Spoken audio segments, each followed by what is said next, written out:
Bonjour à tous, je lance aujourd'hui ma série de vidéos Écrire comme dans. Le principe sera de prendre un élément que je trouve intéressant en termes de narratologie, de construction d'histoire dans divers médias et de voir comment cet élément aide à faire un meilleur récit. Alors, armez-vous de vos plumes, le chevalier vert nous attend.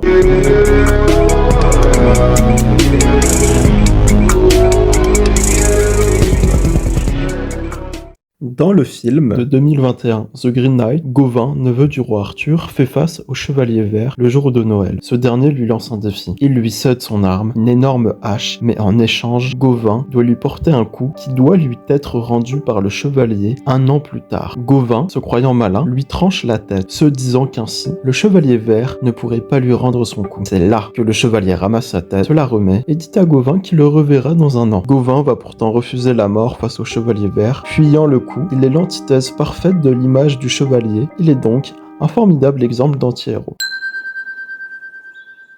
On peut le définir comme un personnage d'une histoire à qui il manque les principes conventionnels que l'on peut associer à un héros. Cela peut signifier un manque de courage, du cynisme ou une absence de moralité. Il y a les bons anti-héros et les mauvais anti-héros. C'est bon la même chose quoi, bon, il y a le bon chasseur puis il y a le mauvais chasseur. Le bon anti-héros veut faire le bien, mais avec des moyens plus contestables, par exemple le Punisher qui tue des criminels. Il ne les envoie pas en prison comme Batman par exemple, qui lui refuse de transgresser la barrière du meurtre car cela le rendrait aussi mauvais que les criminels. Le mauvais anti-héros par contre est quelqu'un à la limite du vilain dit traditionnel, mais dont on peut saisir les motivations, voire pour qui on peut avoir de l'empathie. On peut prendre le cas du Joker dans le film avec Joaquin Phoenix, dont les meurtres sont poussés par des humiliations et par une marginalisation sociale. Tout au long du film, cela crée de la sympathie entre le personnage et le public. Gawain entre lui dans la première catégorie, celle des bons anti-héros. Il souhaite trouver comment devenir digne des chevaliers de la table ronde. C'est d'ailleurs ce qui le pousse à affronter le chevalier vert. Mais au cours du film, il se montre lâche ou encore en train de commettre un adultère avec une femme mariée. La culmination de tous ces traits anti-héroïques a lieu lorsqu'il fait enfin face au chevalier vert. Les voici.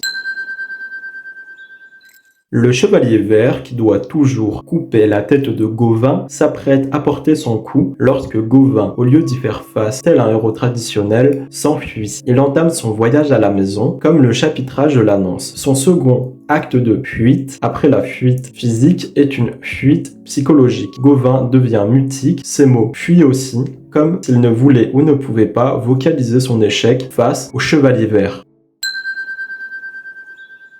Le chevalier vert est en réalité une épreuve instaurée par la mère du héros, Morgane. Elle l'invoque pour voir si son fils a les capacités pour être digne du rang qu'il est censé par la suite occuper, roi. Elle lui confectionne une ceinture censée le protéger du coup donné par le chevalier et souhaite voir si son fils a suffisamment de courage en la retirant et en faisant face au coup. De retour chez sa mère avec la ceinture, Gawain lui prouve qu'il est indigne du rôle qu'il va devoir porter.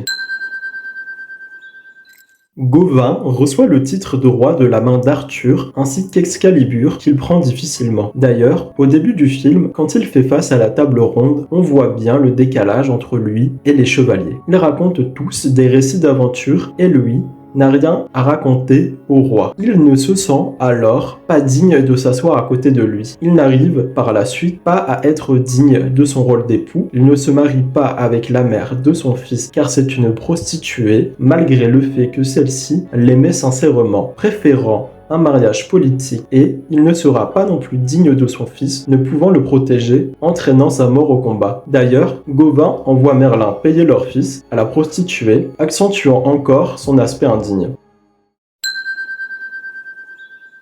Mais son indignité va malheureusement de pair avec ses obligations royales, le mariage de raison avec une reine de son rang, entre autres. D'où la question qui me vient, aurait-il même pu faire autrement? Ne serait-il pas, en fin de compte, qu'un jouet des événements? On voit que Gawain semble subir la guerre à laquelle Camelot va participer. Il semble ennuyé du conseil de guerre. On le voit complètement dépassé, il donne des ordres sans les prononcer. Les chevaliers tuent un paysan qui lui jette du sans même que Gawain ne prononce une quelconque sentence. Le royaume de Camelot est ensuite battu et Gawain fait face aux conséquences de ses actes. Sa ceinture se dénoue et sa tête tombe. Il n'a eu le droit qu'à un sursis de la part du chevalier. Gawain n'est que la proie de la trop grande dignité d'Arthur qu'il n'arrive pas à gérer, détruisant son royaume, ainsi que la proie du jeu du chevalier vert qui continue de le poursuivre des années après.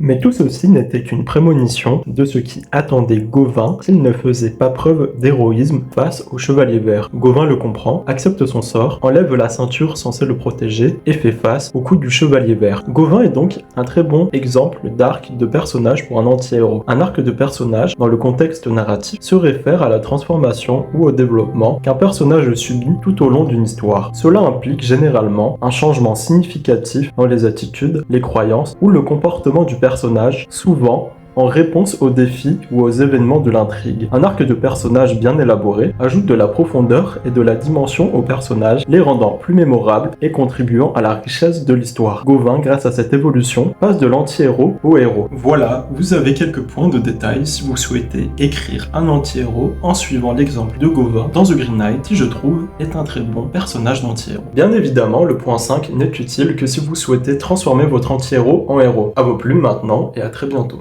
Abonne-toi, s'il te plaît. Allez, abonne-toi. Abonne-toi. Non, sérieusement, abonne-toi.